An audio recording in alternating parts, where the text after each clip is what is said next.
जय हिंद साथियों। Exam 247 classes में मैं विकास आपका एक बार स्वागत करता हूं। आज मैं आपके बीच में वन पारिस्थितिकी के रिमेनिंग पार्ट फॉरेस्ट इकोलॉजी या वन पारिस्थितिकी तंत्र के प्रकार के साथ आया हूं। तो दोस्तों आइए इसको समझने की कोशिश करते हैं। दोस्तों वन पारितंत्र हैं वो मुख्य रूप से 4 प्रकारों में होते हैं और फिर आगे भी इनको कई सब पार्ट्स में डिवाइड किया गया है, लेकिन ये जो 4 प्रकार हैं ये बेहद महत्वपूर्ण है दोस्तों। जैसे कि इसका पहला प्रकार हो गया उष्णकटिबंधीय सदाबहार वन। जैसा कि इसके नाम से विदित हो रहा है दोस्तों कि ये उष्णकटिबंधीय क्षेत्र में पाए जाएंगे और इनकी जो प्रकृति होगी वो सदाबहार मतलब ये हमेशा हरे ही आपको दिखाई देंगे। उसका मैं कारण अभी आपको बताऊंगा दोस्तों। देखिए इनकी अगर हम लोकेशन को लोकेट करने की कोशिश करेंगे तो ये विषुवत रेखा के आसपास पाए जाते हैं, यानी कि और ये दोनों साइड पाए जाते हैं। यानी कि जो इनका ओरिएंटेशन होता है या इनकी स्थिति जो होती है वो 0 डिग्री अक्षांश के नॉर्थ में लगभग 10 डिग्री नॉर्थ तक और साउथ में लगभग 10 डिग्री साउथ तक होती है दोस्तों।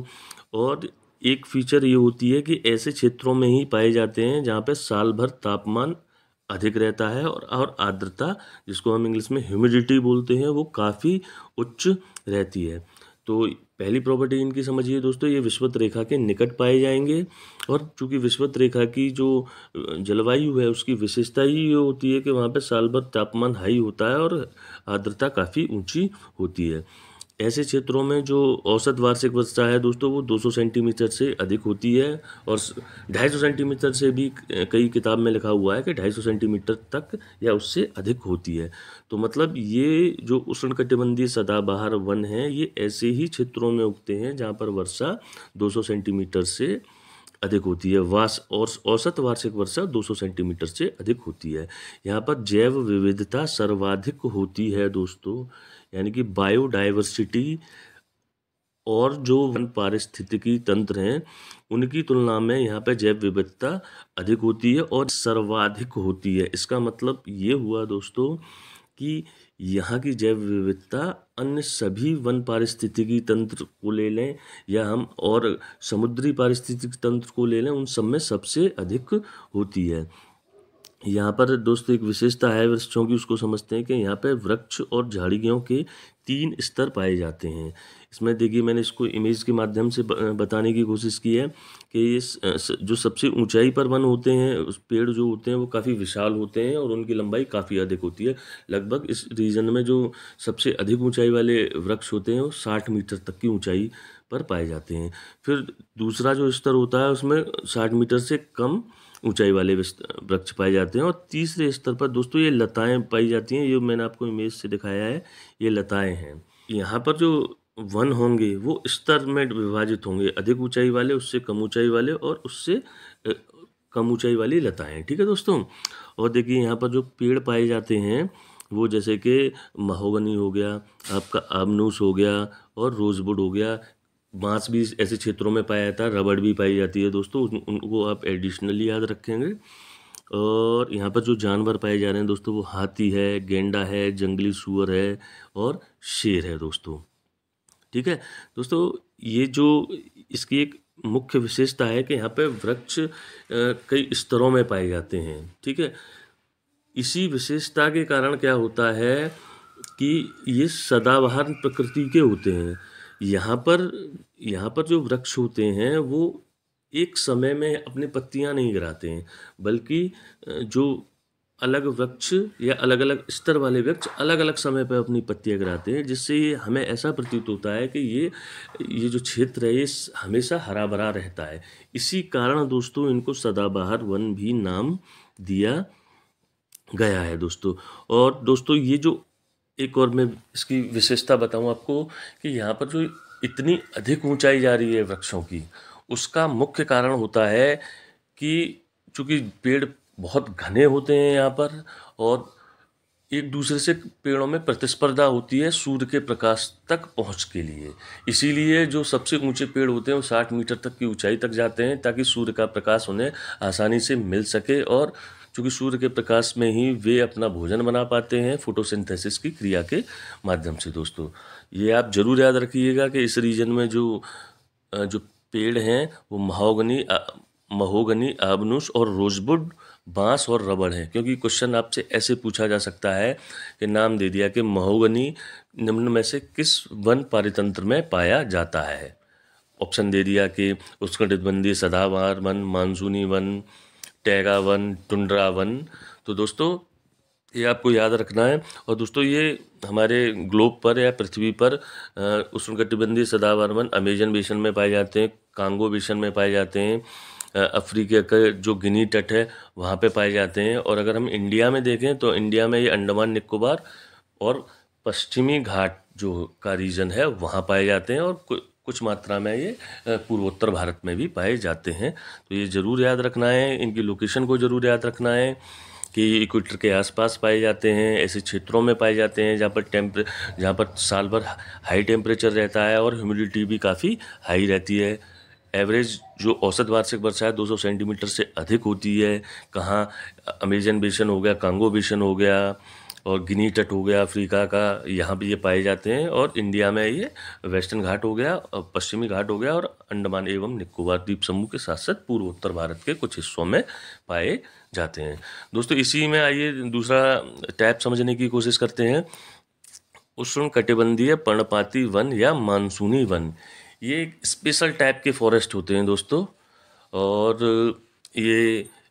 इनको जो नाम दिया गया है हमने पर्णपाती वन, ये इनकी एक मुख्य विशेषता के कारण दिया गया है। ये जो इक्वेटर से थोड़ा दूरी पर होते हैं, जैसे उष्णकटिबंधीय सदाबहार वन तो इक्वेटर के आसपास पाया जाता है, ये उससे थोड़ा दूर होते हैं, ठीक है। तो ये पौधे क्या करते हैं, या इन वनों में जो पेड़ होते हैं वाष्पोत्सर्जन के माध्यम से पानी की जो क्षति होती है उसको रोकने के लिए एक नियत अंतराल पर या एक निश्चित मौसम में अपनी पत्तियां गिरा देते हैं। और ये पत्तियां अपनी गिराते हैं ग्रीष्म ऋतु में, ताकि पानी की कमी ना हो पाए इनमें, ठीक है दोस्तों। ये ध्यान रखिएगा, पर्णपाती वन अपनी पत्तियां गिराएंगे और ग्रीष्म ऋतु में अपनी पत्तियां गिराएंगे ताकि पानी का लॉस ना हो सके, ठीक है। और दोस्तों ये ऐसे रीजन में पाए जाते हैं जहाँ पर एवरेज जो औसत वार्षिक वर्षा है 100 से 200 सेंटीमीटर लगभग होती है। और यहाँ पर जो पाए जाने वाले पेड़ हैं दोस्तों, ये सागवान हो गया, शीशम हो गया, साल हो गया, बांस हो गया, नीम भी होता है दोस्तों। और ये वैश्विक स्तर पर दक्षिण पूर्व एशिया, भारत, ब्राज़ील और उत्तरी ऑस्ट्रेलिया में पाए जाते हैं। और भारत में जो वन हैं या वनों के अंतर्गत जो क्षेत्रफल है वो सबसे ज़्यादा भारत में उष्णकटिबंधीय पर्णपाती वन ही पाए जाते हैं। लगभग भारत में 41% जो फॉरेस्ट एरिया है उस पर पर्णपाती वन ही पाए जाते हैं दोस्तों, उष्णकटिबंधीय पर्णपाती वन। और दूसरे नंबर पर भारत में उष्णकटिबंधीय आर्द्र पर्णपाती वन पाए जाते हैं। तो आप इसको जरूर दोस्तों याद रखिएगा कि उष्णकटिबंधीय पर्णपाती वन वे वन होते हैं जो ग्रीष्म ऋतु में अपनी पत्तियां गिरा देते हैं ताकि वाष्पोत्सर्जन की क्रिया धीमी हो जाए, पानी का लॉस कम हो इनको। और ये ऐसे क्षेत्रों में पाए जाते हैं जहाँ पर औसत वार्षिक वर्षा 100 से 200 सेंटीमीटर तक होती है। इनमें ये निम्न प्रकार के पेड़ पाए जाते हैं और वैश्विक स्तर पर ये भारत, ब्राज़ील, उत्तरी ऑस्ट्रेलिया और दक्षिण पूर्वी ऑस्ट्रेलिया में दोस्तों पाए जाते हैं। आइए दोस्तों तीसरे प्रकार के वनों को हम समझते हैं। इनका नाम है भूमध्य सागरीय वन। भूमध्य सागरीय वन दोस्तों नाम से विदित हो रहा है कि ऐसे वन या ऐसे वन पारितंत्र भूमध्य सागर का जो क्षेत्र है उसके आसपास पाए जाएंगे या उन क्षेत्रों में पाए जाएंगे जहाँ पर भूमध्य सागरीय प्रकार की जलवायु पाई जाती है। देखिए इनको लोकेट करने की कोशिश करते हैं कि ये हमारे ग्लोब पर कहाँ पाए जाते हैं दोस्तों। ये मध्य अक्षांशों में महाद्वीपों के पश्चिमी भागों में पाए जाते हैं दोस्तों। याद रखना मध्य अक्षांशों पे मिलेंगे, यानी कि लगभग 35 डिग्री से 45 डिग्री के बीच में या 35 डिग्री से 50 डिग्री के बीच में ये हमारे ये वन पाए जाते हैं। और महाद्वीपों के पश्चिमी भागों में मिलेंगे दोस्तों। पूर्वी भागों में आपको ये नहीं मिलने वाले हैं, पश्चिमी भागों में मिलेंगे आपको। वनों की जो स्थापना हुई है या इनको जिस प्रकार की जलवायु ने बनाया है वो एक विशेष प्रकार की जलवायु होती है, भूमध्य सागरीय जलवायु दोस्तों। और ये भूमध्य सागरीय जलवायु जो होती है ये महाद्वीपों के पश्चिमी भागों में ही पाई जाती है। इसीलिए ऐसे वनों का विकास भी महाद्वीपों के मध्य अक्षांशों में महाद्वीपों के पश्चिमी भाग में होता है। दोस्तों यहाँ की जो मेन फीचर है यहाँ के वनों की वो ये है कि यहाँ ग्रीष्म ऋतु गर्म होती है और शुष्क होती है, जबकि शीत ऋतु ठंडी और आर्द्र होती है। इसका मतलब ये है कि यहाँ पर भूमध्य सागरीय वनों में वर्षा ग्रीष्म ऋतु में ना होकर शीत ऋतु में होती है और शीत ऋतु आर्द्र होती है। जब वर्षा होगी तो ह्यूमिडिटी बढ़ेगी और मतलब वो मौसम वहाँ पे आर्द्र कहलाता है। यहाँ पर जाड़ों में वर्षा होती है दोस्तों। यहाँ पर जो वृक्ष पाए जाते हैं उनको समझते हैं। यहाँ पे ये कार्क हो गया, जैतून हो गया और पाइन, ये वृक्ष पाए जाते हैं दोस्तों। एक ये बहुत महत्वपूर्ण विशेषता है, यह प्रदेश रसदार फलों जैसे अंगूर, नींबू, नारंगी, अनार व नाशपाती आदि के लिए जाना जाता है। यानी कि इनको रसीले फलों का बागान, भूमध्य सागरीय वनों को रसीले फलों का बागान के नाम से भी जाना जाता है। और कई बार दोस्तों सवाल पूछा भी गया है कि किस प्रकार के वन पारितंत्र को या किस प्रकार के वनों में रसदार फल पाए जाते हैं। तो आप ध्यान रखिएगा कि भूमध्य सागरीय वन होते हैं दोस्तों। एक और विशेषता है यहाँ पर जो जैव विविधता के लिहाज से कि यहाँ पर रंग बिरंगे पक्षी, सुगंधित जड़ी बूटियों की अधिकता पाई जाती है। दोस्तों एक बार क्विक रिवीजन करते हैं इसका कि ये जो भूमध्य सागरीय वन है ये मध्य अक्षांशों पर पाए जाएंगे, यानी कि 35 से लेकर लगभग 50 डिग्री अक्षांशों के बीच में पाए जाएंगे दोस्तों। दोनों उत्तरी गोलार्ध और दक्षिणी गोलार्ध दोनों में ये पाए जाते हैं। यहाँ पर ग्रीष्म ऋतु गर्म होती है और शुष्क होती है, अर्थात कि ग्रीष्म ऋतु में यहाँ पर वर्षा नहीं होती है। शीत ऋतु ठंडी होती है और आर्द्र होती है, मतलब कि यहाँ पर जो बारिश होगी वो शीत ऋतु में होती है। ये जो अगला पॉइंट दे रखा है यहाँ पर कार्क, जैतून और पाइन जैसे वृक्ष पाए जाते हैं। इन फलों को रसदार फलों के उद्यान के रूप में भी जाना जाता है और यहाँ पर रंग बिरंगे पक्षी और सुगंधित जड़ी बूटियों की अधिकता होती है दोस्तों। ये जलवायु जो भूमध्य सागरीय जलवायु है ना, ये वायुदाब पेटियों की शिफ्टिंग के कारण बनती है। वो ज्योग्राफी का टॉपिक है, लेकिन थोड़ा सा मैं आपको बता दे रहा हूँ। जब वायुदाब की पेटियों का स्थानांतरण होता है तापमान के कारण, तब भूमध्य सागरीय प्रकार की जलवायु का निर्माण होता है और वहाँ पे इस प्रकार के वन बनते हैं और वो इन विशेषताओं से लैस होते हैं दोस्तों। आइए अगला और अंतिम प्रकार पढ़ते हैं दोस्तों। यह है शंकुधारी वन या टैगा वन दोस्तों। टैगा वन के वृक्ष, यहाँ के वृक्षों की विशेषता है एक यहाँ के जो वृक्ष होते हैं ये कोणधारी होते हैं, यानी कि ये कुछ एंगल लिए होंगे इस टाइप का आपने देखे होंगे पेड़, ये ठीक है दोस्तों। और ये ऐसी शेप क्यों लेते हैं, इसलिए ताकि ये वाष्पोत्सर्जन कम कर सकें। दूसरा, ऐसी रीजन में क्या नाम है बर्फबारी होती है तो बर्फ़ पत्तों पर ना रुक सके, जिससे कि फोटोसिंथेसिस की क्रिया जो वहाँ इस रीजन में वैसे ही कम होती है वो और कम ना हो। और दूसरे, इसीलिए ये जो पत्तियाँ हैं ये नुकीला स्वरूप धारण कर लेती हैं यहाँ पे शंकुधारी वनों में, ठीक है दोस्तों। इसके एग्जाम्पल आप जरूर याद रखिएगा। यहाँ पर जो वृक्ष पाए जाते हैं जैसे कि चीड़ हो गया, देवदार हो गया, फर हो गया और स्प्रूस हो गया दोस्तों। यहाँ पर जो जानवर पाए जा रहे हैं उनको भी ध्यान रखिएगा, लोमड़ी हो गया, मिंक हो गया और समूर हो गया दोस्तों, ठीक है। ये पॉइंट बेहद महत्वपूर्ण है। जो इसमें तीसरा पॉइंट है दोस्तों ये वाला, जिसमें मैंने टिक किया है कि इन वनों का अधिक आर्थिक महत्व होता है। और वो किस कारण होता है कि यहाँ पर जो लकड़ी पाई जाती है वो बेहद मुलायम होती है और कई उद्योगों में इस लकड़ी को इस्तेमाल किया जाता है। मेनली जो पेपर इंडस्ट्री है, यानी कि जिस पेपर पर हम लिखते हैं वो जो पेपर बनता है वो लकड़ी इन्हीं पेड़ों से या टैगा वनों से ही प्राप्त की जाती है। अन्य सभी वन पारितंत्रों में ये पारितंत्र आर्थिक दृष्टि से ज़्यादा महत्वपूर्ण होता है और उसका कारण है क्योंकि यहाँ की लकड़ी जो है वो काफ़ी कमर्शियल यूज़ की होती है दोस्तों। आइए ये और देखने की कोशिश करते हैं।